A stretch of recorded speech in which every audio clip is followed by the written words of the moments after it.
Was ist eigentlich Gemeinsinn? Na, im Kern beschreibt er die Fähigkeit, das Wohl der Gemeinschaft über das eigene zu stellen. Klingt erstmal nach Pflichtbewusstsein, oder? Ist aber viel mehr. Die Idee ist uralt, hat tiefe historische Wurzeln. Schon Aristoteles, der alte Grieche, sprach vom sensus communis, so eine Art sechster Sinn, der die Informationen unserer 5 Sinne zusammenbringt. Dadurch entsteht eine gemeinsame Wahrnehmung der Welt, quasi wie der gemeinsame Nenner im Matheunterricht. Nur eben fürs Leben. Die Römer, vor allem Cicero und Seneca, haben den Begriff dann weiterentwickelt.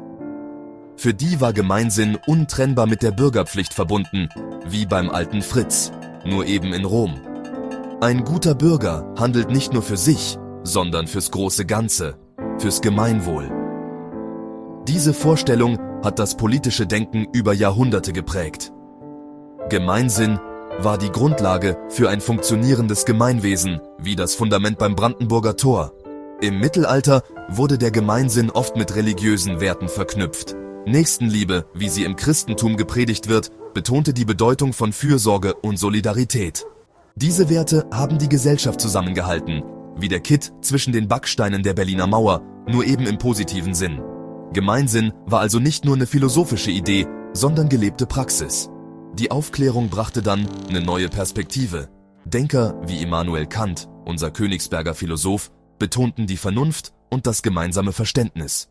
Gemeinsinn war jetzt weniger eine Frage der Moral, sondern der rationalen Einsicht. Eine aufgeklärte Gesellschaft basiert auf dem Konsens der Bürger, wie eine Currywurst ohne Mayo. Da sind sich alle einig, dass das nicht geht. Die Industrialisierung und die modernen Gesellschaften brachten neue Herausforderungen für den Gemeinsinn. Zunehmende Individualisierung und die wachsende Komplexität der sozialen Verhältnisse, man denke an die Großstadt Berlin, erschwerten die Bildung eines gemeinsamen Bewusstseins. Trotzdem blieb der Gemeinsinn ein wichtiger Bezugspunkt für soziale und politische Bewegungen, wie die Love Parade, nur eben mit mehr Tiefgang. Im 20. Jahrhundert wurde der Gemeinsinn von verschiedenen Ideologien vereinnahmt. Sowohl der Sozialismus als auch der Konservatismus beriefen sich auf Gemeinschaft und Zusammenhalt. Dabei wurden aber unterschiedliche Akzente gesetzt, wie bei Hertha und Union. Beide Berliner Vereine, aber mit unterschiedlichen Fanlagern.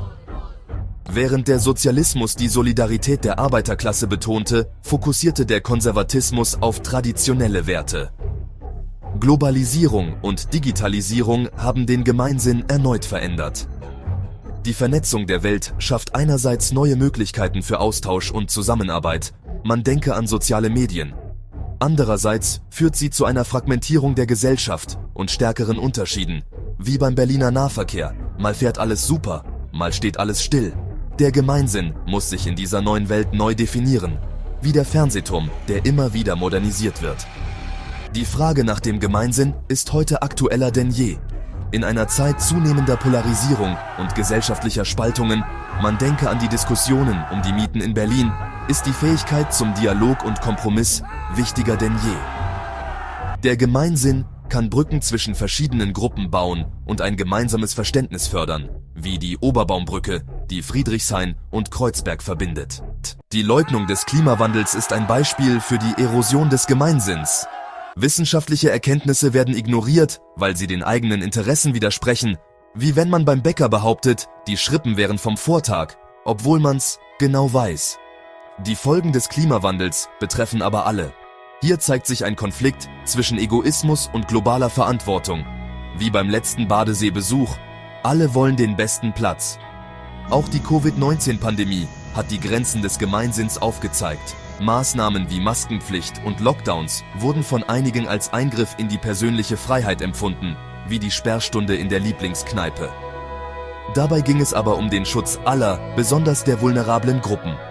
Die Verbreitung von Fake News und Verschwörungstheorien ist eine weitere Herausforderung, wie die Behauptung, die Spree wäre aus Bier. Falsche Informationen verbreiten sich schnell im Internet und untergraben das Vertrauen in Institutionen und Medien.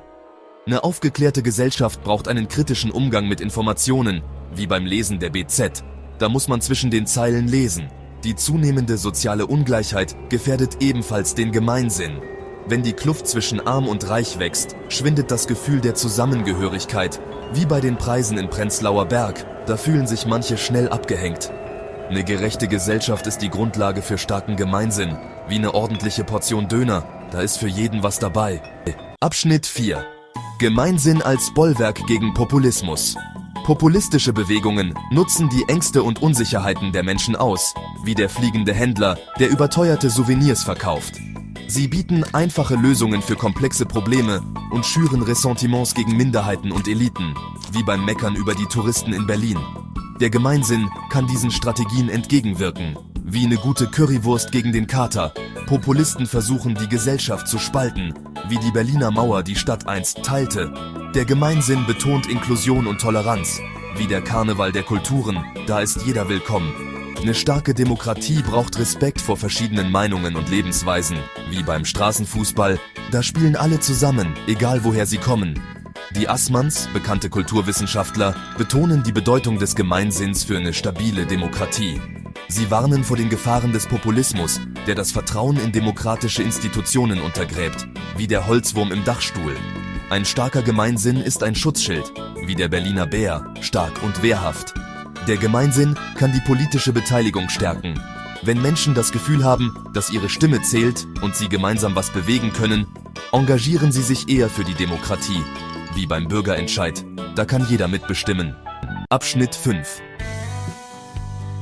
Die Zukunft der Demokratie. Gemeinsinn als Schlüssel? Der Gemeinsinn ist kein Selbstzweck. Wie der Besuch beim Fernsehturm, da muss man schon hoch wollen. Er muss immer wieder erarbeitet und gestärkt werden, wie die Muskeln beim Sport. Bildung und Aufklärung spielen dabei eine wichtige Rolle, wie die Schulpflicht, die sorgt dafür, dass alle was lernen. Kinder und Jugendliche sollten lernen, kritisch zu denken und Verantwortung zu übernehmen, wie beim Klassensprecher, der sich für alle einsetzen muss. Die Medien haben eine große Verantwortung, den Gemeinsinn zu fördern, wie der RBB, der über lokale Initiativen berichtet. Sie sollten nicht nur über Konflikte berichten, sondern auch über positive Beispiele für Engagement, wie die Freiwillige Feuerwehr, die immer da ist, wenn's brennt. Gute Nachrichten stärken das Vertrauen in die Gesellschaft, wie eine leckere Berliner Weiße im Sommer. Die Politik kann den Gemeinsinn durch gezielte Maßnahmen unterstützen, wie die Förderung von Jugendzentren.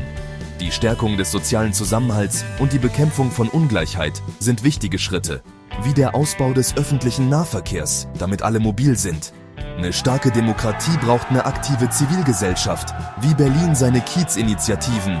Der Gemeinsinn ist kein Allheilmittel, wie eine Aspirin, die hilft zwar gegen Kopfschmerzen, aber nicht gegen Liebeskummer.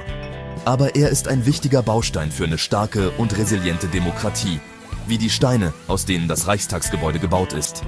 Wenn wir den Gemeinsinn stärken, können wir die Herausforderungen der Zukunft gemeinsam bewältigen, wie die Berliner den Mauerfall gemeistert haben.